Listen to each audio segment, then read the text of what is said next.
Uzun Quvaq avulunda 300 ga yaqin xo'jalik bor. So'nggi yillarda yoshlar to'planib, yurtlar yetkirib yashay boshlaganlar. Bu suyunishli ko'rinish.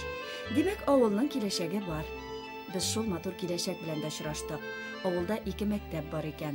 Birsi boshlang'ich sinf o'quvchilari uchun.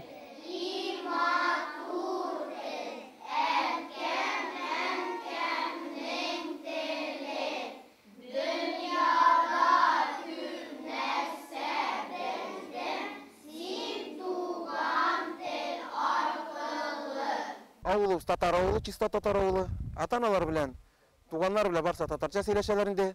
Аннары башлангыч класста да татар телендә укытабыз. Татар телен, әдәбиятын 11 класста кадәр дә укыйлар. Яраталар инде, үстеләрне унтырга ярамый, традициялар, төрле безнең үзебезнең татар милли йолаларын үтәп барабыз инде. Авылда, допустим, быел мәүлид үткәрдек безнең мәктәпнең актовый залында. Вот анда балалар күп, картлар күп җыелдылар, тәрбия турында да күп сүзләр сөйләнде инде. Шулай ата-бабаларыннан калган гореф-гадәтләрен тотып яшиләр авылда. Мәктәптә, музейда эшләп килә. Әгәр инде біз авылыбызның тарихына барсак, каян килеп чыгышы, исеме нилектән барлыкка килгән дисәк, менә мондый мәгълүматлар бар. Охра Черми, Долгий остров, Озын Куак авылы узган елларда менә булай ителгән. Шыгырдан волости, Буа әясе, Сембер губернасы дип, бүгенге секендә Чувашстан Республикасы Батыр районы Озын Куак авылы. Аның килеп чыгышы күргәнебезчә үзлеге әйтеп тора. Бу авылның барлыкка килгәндә куе урман, озын бик куаклар үскән. Инде 1575-1600 елларда менә бу төбәкләрдә Карлинск нигезе салынган вакытта татар, мордва, рус, чуваш халкы тартыла. Һәм аларга шул елларда җир бүленеп бирелә, һәм аларга инде гаилә корып яшәргә рөхсәт ителә.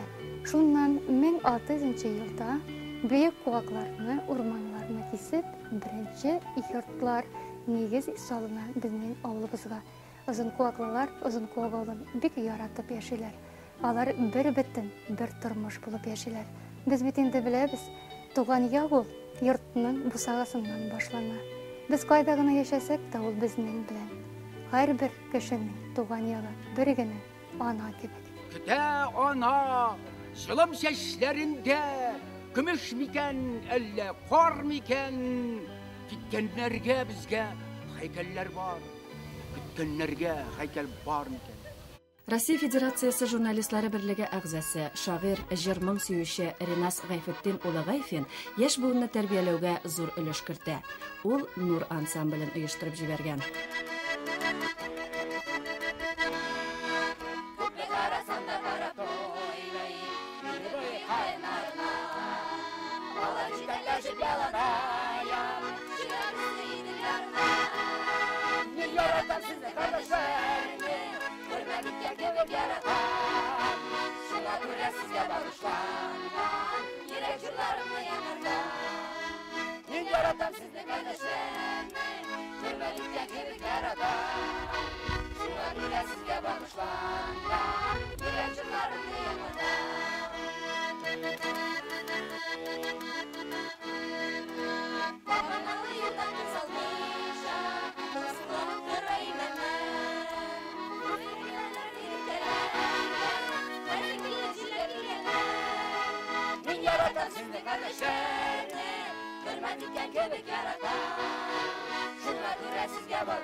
Нур ансамблен оештыруның төп максаты авыл яшьләрен тәрбия кылу.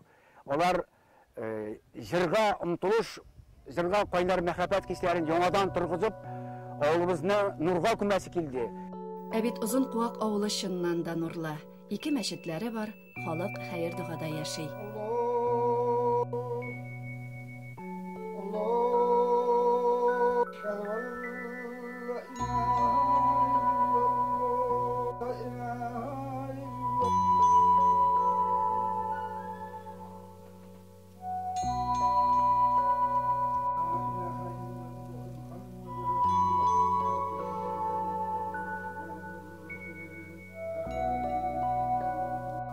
Яшьләр тән сихәтлеге хакында да онытмыйлар. Авылда моның өчен барлык мөмкинлекләр тудырылган. Яшьләр бик күп йөри менә кыш көне бик бер 30-га якын. Әле кызларда язылмаклы, кызга тренер юк, бик җитеп бетәлми. Уникә яңа тренерларга кертергә, занимация бик авыдарышкалар бик күп бәрүләргә кертергә. Көрәш ул җигеткә матурлык бирә, көч бирә. Үз-үзен бик эстен тотырга бирә.